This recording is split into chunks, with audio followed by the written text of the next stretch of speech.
you ever met someone online and then you build this solid relationship before you even meet physically, that when you're meeting physically, you won't even realize that you've not met before? I feel like that's what happened between me and this person. Because very early, right, we were already bonding online. We had a relationship online. She was interesting.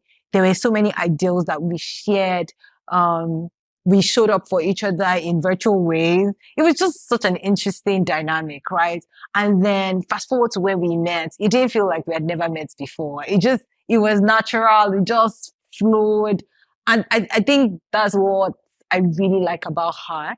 Her openness, the way that she sees the world, the way that she approaches the world, the authenticity. That's like, if you know anything about me and the kind of friends that I have around me, there are people who can say their mind. Like my inner circle, you need to be able to express yourself. You need to be you need to be able to tell me, this is how you hurt me. Like we communicate, and she's one of those people who knows how to communicate. So today she's going to be telling us about so many things, so many things, really.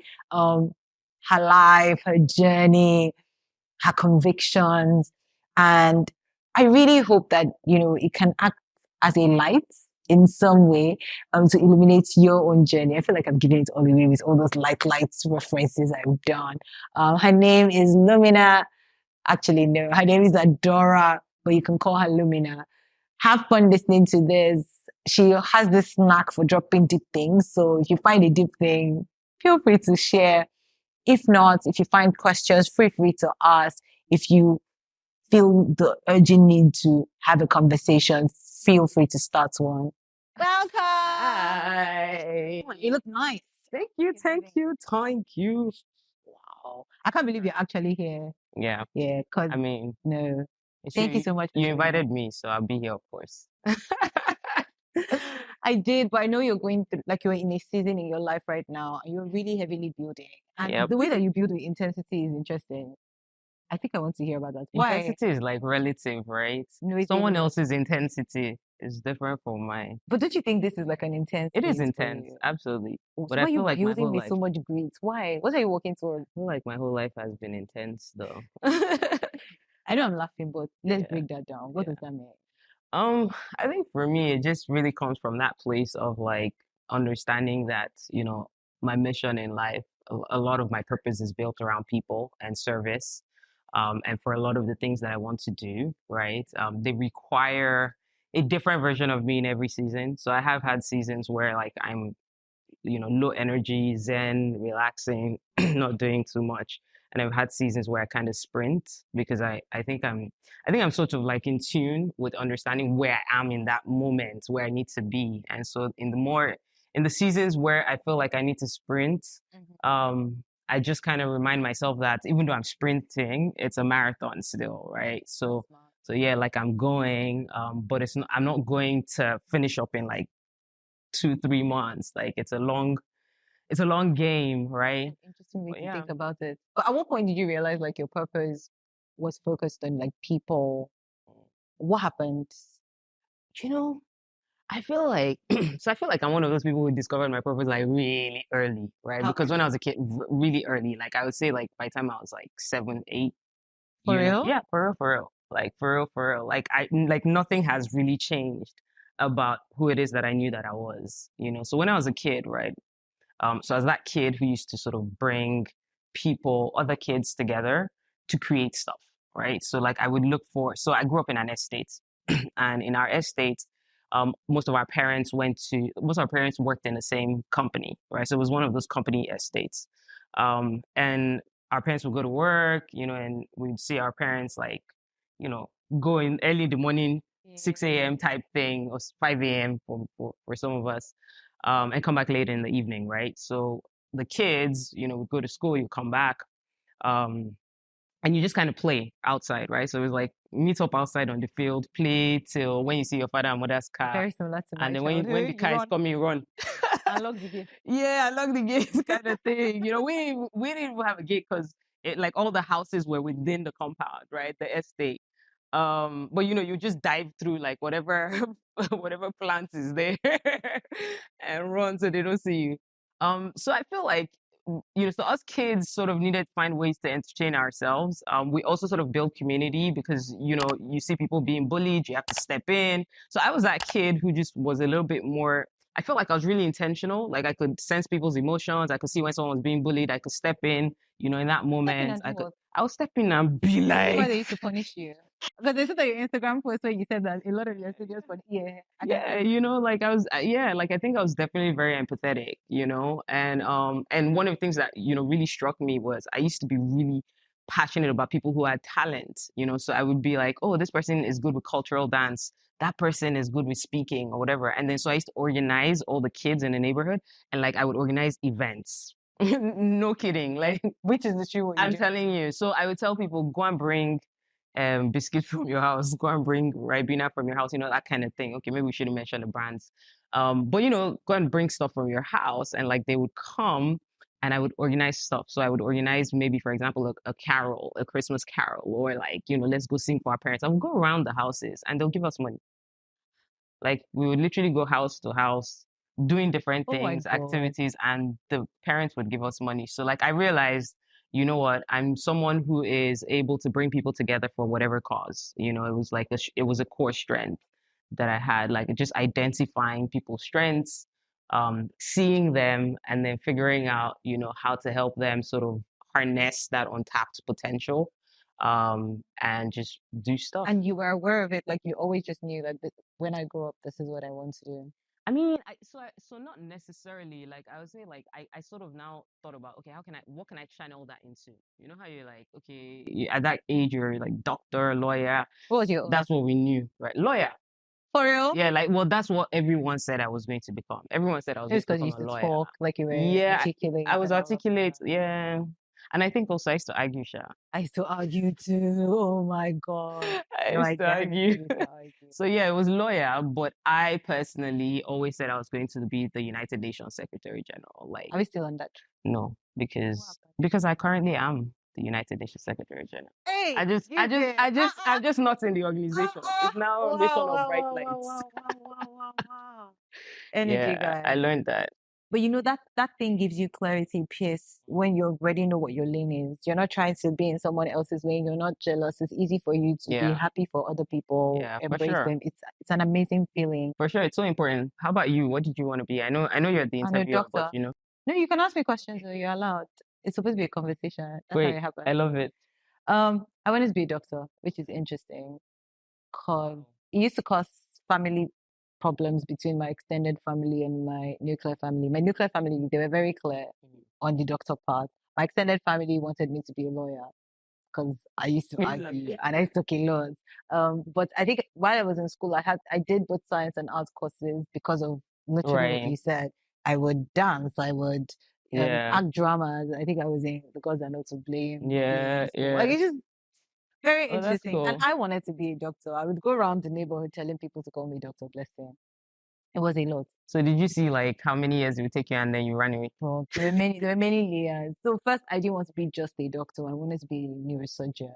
And I was Oh, very okay. clear. I was like, I want to touch people's brains because there aren't a lot of people doing that in Nigeria. Yeah. Then I saw the number of years that I'll have to be a doctor, then a general doctor, then a surgeon, then a specialized, and then the worst part was you talk about saving lives, which is what I was interested in, Yeah. but you never talk about what happens when you lose the lives. Like, how do you break that to the family? How do you let them know? Like, how do you live with the guilt? Right. Some people say you learn, but I just work in a specific environment. I knew that I couldn't. So you just decided to become a brand doctor instead. So I came back to school and I was wondering, I know I didn't listen. I used to call myself that, which is really interesting. And that's how I used to, when I came out of school newly, that's what I used to say. But then I'm like, it's okay. Just let the doctor go. So now you're a brand doctor. So you now feel bad whenever whenever you have to break the news to them that their brand is whack. No, now I don't feel bad. Now I'm really happy to let you know. Like I'll give you injection. That you need some saving. But it was helpful for me because I was able to just easily say that there are many ways to save lives. That was the core thing. Exactly. But there are many ways to save lives. Exactly. If somebody doesn't farm, we will not eat. Yeah. We'll die. Absolutely. Yeah. And I mean, I love that because that's exactly where I was kind of going with that. With the question you asked was, so I always saw the United Nations Secretary General as the way to unite and bring people together to do stuff, right? But now I've realized there are many ways to do that. Like you don't have to have that title in order to be able to do that thing. It's about the essence of the thing, not so much the title. You're consistently doing that. You know, a lot of people don't know that you are or used to be a talent manager. Mm-hmm. And I'm even curious, a lot of the superstars that people know now, you're part of their journey. Mm-hmm. So I'm even curious to know why you sort of paused that part of your life. I know you're doing it in some way, but you really reduced the intensity. Yeah. What did you experience in that lifetime? Because you've lived many lives. I have plenty. Which Still is the most living. exciting one, by the way? Still not done. I'm actually going to get a pilot license at some point. So I'm going to fly that a one plane. self did it. Yeah, I'm flying a plane, but It's not actually pilot like license. a thing I want to do. Are you being serious? Yeah, but not like a not like a commercial pilot license, obviously. Yeah. I'm flying I'll a go plane to next Florida year. and get one of those ones where I can fly it and I'll just Instagram and be like, hey Do you want guys, to do I'm in just the air. one? Do you want to just do? No, like I actually want to be able to like fly. They have this thing. I'll share the link with you because I don't want to name brands, but there's this place where you could actually be with a pilot and then they will let you fly they will show you the routes yeah, and then that's they will cool. let you fly the plane for a period. At least it's worth it. I'm going to Yeah. so do that next year. I don't want to do it this year. I'm not ready. I know, right? We have to make our millions first. Dollars, you understand? billions. Billions, girl. Then we Yeah. can fly. But let's come back to that talent So, management yeah. story. So what led to the pause? Why did you start it, or what led to pause for you? So yeah, like I feel like you know, as I said, throughout my life, I've sort of always nurtured the gifts and the talents of the people around me. So I don't really feel like there was ever a label to the talent management. I wouldn't necessarily have called myself a talent manager. Because for most of the people whose talents I've managed, there were people who were close to me, right? So it was always like someone who's around me who I realize has this gift and I realize is not really prioritizing that particular gift Yeah. in a season in their life. And then I see it and I'm like, you know what, let's do something with this. So if you look at every single person that I've managed, it came from that place. And you know, I think that, you know, my ability to, because sometimes when you're the talent and you're in that headspace, right? Like you don't really see, a lot of people don't see, you don't see the 360, right? Like you're just kind of focused on the passion of that thing, you know? And for me, like I have the ability to kind of see how the dots can connect. And I also have the ability to kind of see where it's going. And once I see where it's going, I'm just going to reverse engineer the steps to get to that place that I've already seen that we're going to. Yeah. So yeah, like I enjoyed it while it lasted, you know, over the years, like, I mean, the first person, I can't remember the first person I managed, but definitely when I was still in university, like, you know, I managed, there was a group called Global Cats and they were from Senegal, actually. So yeah, so I managed them. I used to drive from Cincinnati to New York, just to go and give out flyers in, you know, in Times Square or to do events, and things like that. I'll get them events in like, you know, University of Maryland, a lot of the universities where there was hip hop culture and African hip hop culture at the time. Like I would find them events, I would drive them all the way there, that sort of thing, right? And then of course when I moved back to Nigeria, I started managing Bez. So Bez and I were friends at the time, and he was trying to start off his career. So, you know, I came in as his manager at the time, and then it's just like over then there's been Osa, there's been Toby Bakri, there's been Denola Gray, there's, you know, like there's been a lot of people. But I've also always been very particular about who I'm working with because all of these people I mentioned to you, I have a great relationship with them. That makes me happy. You're good at that. Because you know, we have to talk about it. Like how it is that you're good at doing business with your friends. Yeah. It's something people want to learn. Yeah. I've been on both spectrum where, you know, you have great relationships. Some of my whole wedding, my friends were the ones who handled every single thing, like as business, and I paid them. Barely had any disappointment. But I've also been on the spectrum where you work with some friends. Yeah, and it doesn't work. Yeah, the lines are blurred. So I think maybe boundaries play a role. Yeah, no, absolutely. Of course. Expectations also can play a role. Absolutely. But I'm curious to hear, like, what's your secret? My secret? Maintaining friendships in business. I think my secret, I've had my fair share. Let me just say, I've had my fair share of friendship, partnership gone wrong. And in that situation where that happened, I realized that I knew all the red flags. So it's not like I didn't see it. I saw the red flags and I still chose, right? Because I feel like you hope that. Yeah, and I feel like in my life, right, a lot of times like love trumps logic. right? And when love trumps logic, I'm usually aware. So you're not blindsiding me. Like when it happens, I'm just like, I sure knew and I jumped inside the fire like that. You know what I mean? So, so for me, it's always like, one, obviously choosing your friends, in a way, choosing friends who are aligned with you in terms of their values. That's very, very important because if things go bad at any point, like these are people who are choosing you. So for me, I'm always like, I won't choose money or business over my friendship, right? And I think the other thing I've sort of learned over time is you don't own anyone. Like when people go into relationships, like business relationships and partnerships, there's that belief that, you know, there's almost like a sense of ownership, like because you're here, and because we're doing this together, we must do this together forever, kind of thing. And people evolve, right? At different seasons, so I think for me, it's always been that self-awareness and that understanding. I'll tell you this, right? And it might sound arrogant as hell, but ain't nobody in this world gonna give me like the things that are already meant for me. Not my friends, not the people I'm in partnership with. I'm not reliant on them to succeed in order to earn my own. Yeah, because Do you know what I whatever mean? would come to you would come to you. Yeah, Through so them or through someone. yeah, so because of that, because I have that sort of dynamics where it's like I don't really need you, I want you. They're two different things. You know what I mean? Like, so I'm never in partnerships where I need the person. I'm in partnerships where I want to do this with. So, but then how does that affect the dynamic? Because do you then, like, if there is an issue, how are you able to resolve? Because one thing you can control is yourself for sure, but you can't control the other person. How is it that you're able to have conversations where you don't get to the point where you're cutting people off? Or what Yeah. if their expectations of you are not like yours, right? And then they're just like, how do you manage that? How do you trace yourself back to the friendship, even Yeah. if the business scatters? So Or what if the disappointment is so bad that it scattered the other third party that had nothing to do with your friendship?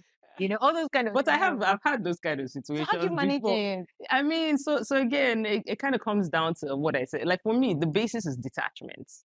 I live a large chunk of my life with detachment, right? And I'll tell you, like I wrote about this in my book as well. Like and when I say detachment, it's not so much that it's not from a place of trauma. Like people say, oh, you're detached because you don't want to be hurt. It's not that. How do you know? No, it's not that. I've done the work. I've done the inner work to know it's a choice, right? It's a choice, and it comes from that. Again, it comes from that place of just knowing that I don't have ownership, right, of people. These are people that God birthed into this world. I don't own them. I'm not. So for me, it's like we're walking paths. We might intersect at different points in time, but our intersection, will make the best of that intersection. So when I've had situations where I realized like, okay, this is not working. This dynamic is not working. Like for me, again, I always try to lead from a place of love, no matter how upset I am, right? So it's like, you know what? It's fine. I'm the walk away person. I tell you that, like walk away meaning I'll walk away from a situation where the person is trying to take everything. I'll say take everything. I'll start again. I can start again. That's why I said I can. Me, Adora, I will start again 1 billion times and I'll succeed, right? So because of that, I say the way I see it is that the reason you're holding on to it, right, is because this is your life. Like you can't do anything without it. But you see me like this. If I move Monday, I'll just start Adaora, Lumina, and Sons, right? And son, please. And Son, And so yeah, Son. But yeah, like I think people just it's not, for me, it's not even pride. It's just knowing that again, we're just so much more. Like your identity should not be tied to one thing in such a way that if you lose that particular thing, like your entire existence is gone. Oh yeah, and then the whole ego parts where like some people just want to make a point. Yeah. And then you just being able to recognize that and say, okay, you know what? Yeah, exactly. It's fine. Take it and move on. But I'm petty, Sha. Me too. So That I was about to tell you that I wish, but because if I see you outside and you try to be like, hey, hi, I'll just be like, are you serious? Oh my god. I'm like, until you apologize to me. See this. So I take apologies very personally. I'm terrible with malice. Yeah. I'm so terrible. Like I don't know how Yeah, to no, I know don't know what how you to mean. not say hello. No, I'll say hello. Yeah, but so I'm I just would say saying, hello, but that hug, we will not hug you. Yeah. But even if we hug it, what I'm saying is, You even will if we know. hug it, you will know. You would know. Yes, You would you'll know know. that I've You would know. moved on, That and makes sense. I'm not really trying to vibe with you because keep the same energy. Yeah.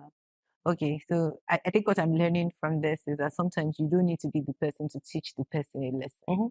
Life Because and if time you will. decide that, for this thing this person did, they need to learn, you're going to be in like a long-term battle. Exactly. That Like weighs your you mind is down, attached to weighs it. them down. Yeah, it makes sense. When you now see them somewhere or you see them on social media, you be triggered. Like, you know, so me, I detach. Like, you almost don't exist anymore. That's the worst thing with me, right? So first I will clean you out. I will probably meet you first, then we'll unfollow each other. Then just gradually just notice. Yeah. My sister was talking to me about someone recently who offended me. I don't know how she remembered it. And I couldn't remember for the life of me who the person was. I didn't know the person's name. I didn't know anything. But it tied back to something I'd heard before, that a lot of the stories that we remember, the stories we keep retelling ourselves. Deep, yes, Do you get? absolutely So true. if you're upset by someone, you keep telling that upset story to people, you're reporting the person, you're playing the story in your head, how did this happen? So you're just reliving the trauma over and over again to the point where you can't forget. But if you stop telling the story and stop giving the person the opportunity to live rent-free in your head. Yeah, absolutely. No, absolutely. I mean, you're right. You're right. That's the, you know, that's the vibe. But like I said, I'm petty, so I'll still gossip about them sometimes. Let's just keep it. Let me keep it real. For people who don't want to gossip, therapy is actually No, I such a won't great gossip way for to everybody. gossip. I'm not. Of course, It's not like you guys don't know this, but Dora is a padlock. She's a padlock. If you tell her something, that's it. she throws away the key in the river. No, actually, the ocean, because it's worse. I think Fisher is probably the only one that carries some people's gist. Wow, Fisher. Wow. Not everybody's Shots gist, but fired. some people's gist. No. What I mean is he carries it for me. She's trying to. No, I'm serious. Like he carries it for me. She's trying to reclaim your energy back. You guys, Fisher is behind the camera. That's why. And they're part of the Three Musketeers. So if you don't know what that means, you should. But I know he'll take it to the grave, so it's Yeah, fine. no, he does. Fisher is the kind of person who would not. Yeah. Yeah.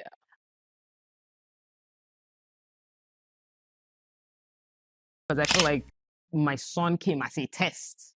Yeah, so I had to learn how to just count my money as it's happening. Everything people expect you to do, you always go there. No, but it's true though. You're always. But you were fine with it 2 years ago. No, but I'm not fine with it now, you know? You run a club, right? Yeah, at some point, yeah.